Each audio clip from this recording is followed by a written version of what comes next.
Meanwhile, the president barnstorming for Republicans in several battleground states as we close in on the midterm. Kayleigh McEnany, spokeswoman for the RNC, joins me now. Debbie Stabenow, the Democratic senator in Michigan, has been in office since 2000. Republicans seem to think they have a chance to unseat her. The polls don't indicate that would be the case, but if you listen to the vice president and the president, they don't think much of polling. That's right. I mean, the polls in Florida showed that Gwen Graham was going to win the Democratic primary. She obviously did not. So polling is not always accurate. If anyone can unseat Debbie Stabenow, it is John James. He is a rising rock star in our party, a veteran.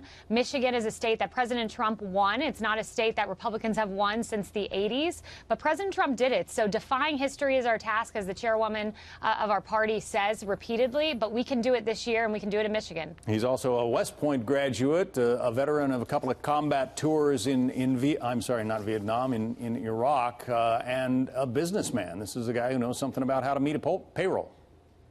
That's exactly right. He's a stellar candidate. He's the exact type of candidate we want running across the country. So he can do this. And I'm so glad to hear the vice president use the word unconventional, because I want to share with you some facts that are unconventional right now. The fact that in New Jersey, a deeply blue state, you have Bob Menendez, who is now only 6 points ahead of the Republican. The fact that in Wisconsin, the Republican nominee, Leah Vukmir, is only behind by 2 points.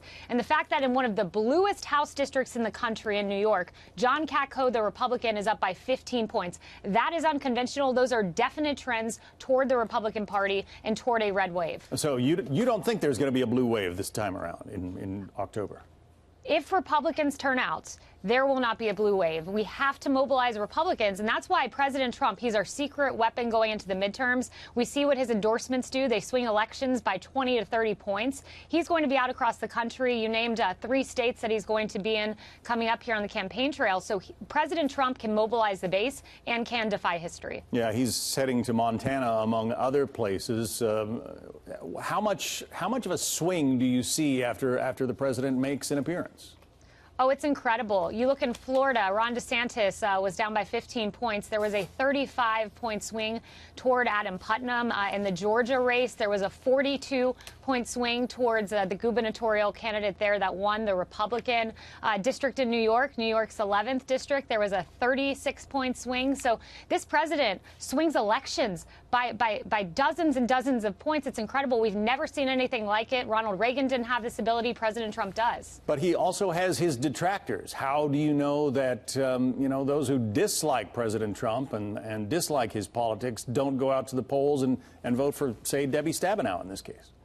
Well, the left is mobilized. I mean, we know that. We see Democratic turnout up across the country. So we know the left's mobilized. But this president, you look, 90% approval among Republican voters. So, he has the ability to match high Democratic turnouts with even higher Republican turnout. So there's no doubt both sides are energized, but the president can really mobilize support within our party.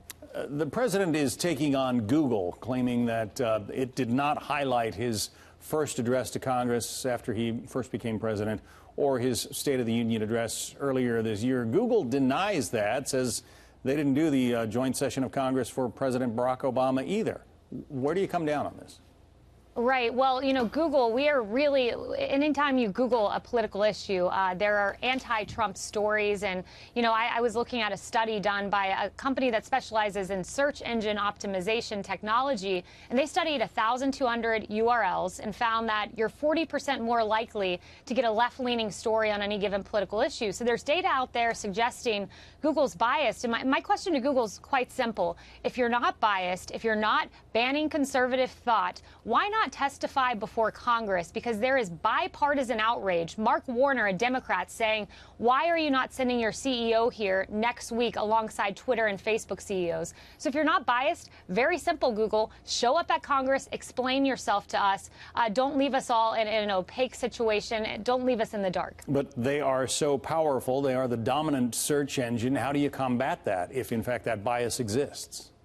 Well, by doing what we're doing now and saying this publicly and warning consumers, we're noticing a trend. It's time to speak up, because when public pressure mounts, we notice that's when change is made. We saw that with Facebook apologizing for banning Diamond and Silk. We have to put public pressure on Google to be transparent, to show up at Congress alongside Facebook and Twitter, and explain yourself. Kayleigh McEnany, spokeswoman for the Republican National Committee. Thanks for coming on. Thank you, John.